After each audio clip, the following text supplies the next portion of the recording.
नमस्कार, मैं हूँ आपके साथ कविता राणा। नेपाल और भारत का रोटी बेटी का रिश्ता सदियों पुराना है और इसी रिश्ते के खातिर संकट की घड़ी में भारत हमेशा नेपाल के साथ खड़ा नजर आता है। जो कि देखिए दोनों देशों की बॉन्डिंग अनादिकाल से और इसलिए दोनों राष्ट्र की धार्मिक, सांस्कृतिक, भाषाई और ऐतिहासिक स्थिति में जो समानताएं हैं सागर की गहराई से भी ज्यादा गहरी है। आलम यह है कि साल 2014 में प्रधानमंत्री बनते ही मोदी जी ने अपने विदेश दौरे का श्री गणेश भी नेपाल से किया। आपको याद होगा कि यहीं के पशुपतिनाथ मंदिर में शिव भक्त पीएम मोदी ने पूरे रीति रिवाज के साथ पूजा अर्चना की और जो कि देखिए नेपाली राजवंश की उत्पत्ति भगवान गोरखनाथ के आशीर्वाद से हुई, जिस कारण राज परिवार के मुकुट पर आज भी गुरु गोरखनाथ की चरण पादुका बनी हुई है।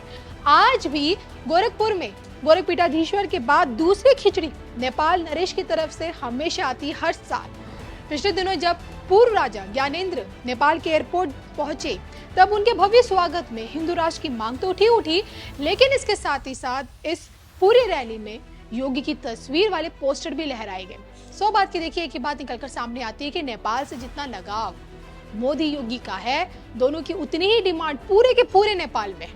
तभी तो नेपाल की धरती से बाबा गंगादास ने जैसे ही हिंदू राष्ट्र की भविष्यवाणी की, मोदी योगी का नाम उनकी जुबान पर आ गया।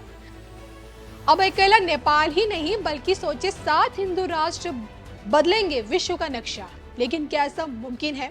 देखिए इस पर हमारी एक खास रिपोर्ट। मोदी योगी बदलेंगे दुनिया, हिंदू राष्ट्र पर नेपाली बाबा की भविष्यवाणी। अकेला नेपाल नहीं और कितने हिंदू राष्ट्र, देखिए सिर्फ धर्म ज्ञान पर।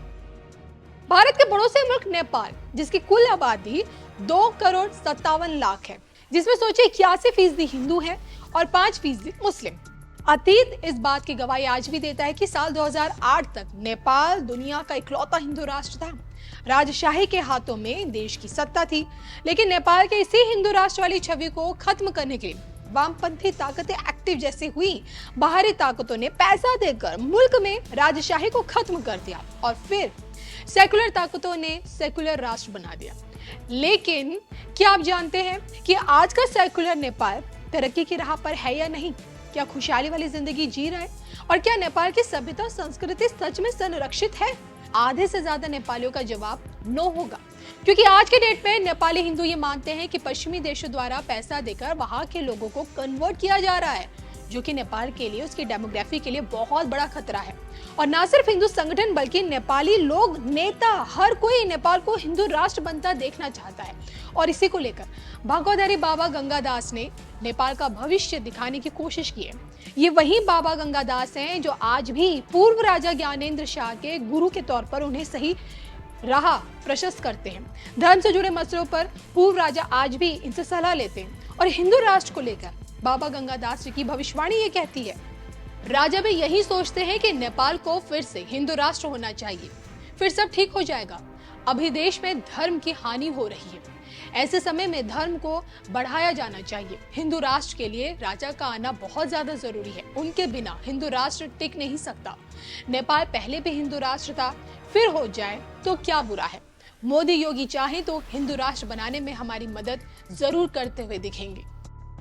तो नेपाल में हिंदू राष्ट्र की मांग वहां की जनता के लिए इस वक्त टॉप मोस्ट प्रायोरिटी बनी हुई है। तो क्या सिर्फ हिंदू राष्ट्र के तौर पर हम सिर्फ नेपाल को ही देखेंगे? क्योंकि भारत से सटे जितने भी देश हैं, पाकिस्तान, बांग्लादेश, म्यांमार, अफगानिस्तान, भूटान और चीन, इन तमाम देशों में आज भी सनातन के जुड़े साक्ष्य मिलते हैं। इनकी मिट्टी से, इनकी धरती से सनातन से जुड़ी हर चीज मिलती है।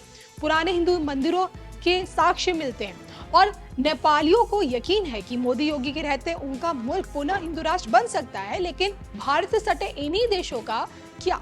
शास्त्र पुराणों में देखिए जिस अखंड भारत की तस्वीर हमें दिखाई देती है, इन तमाम मुल्कों को मिलाकर जो एक अखंड भारत हमें नजर आता है, क्या उसमें हिंदू राष्ट्र का रंग नहीं होना चाहिए? इस पर आप क्या सोचते हैं? कमेंट करके बताइएगा जरूर।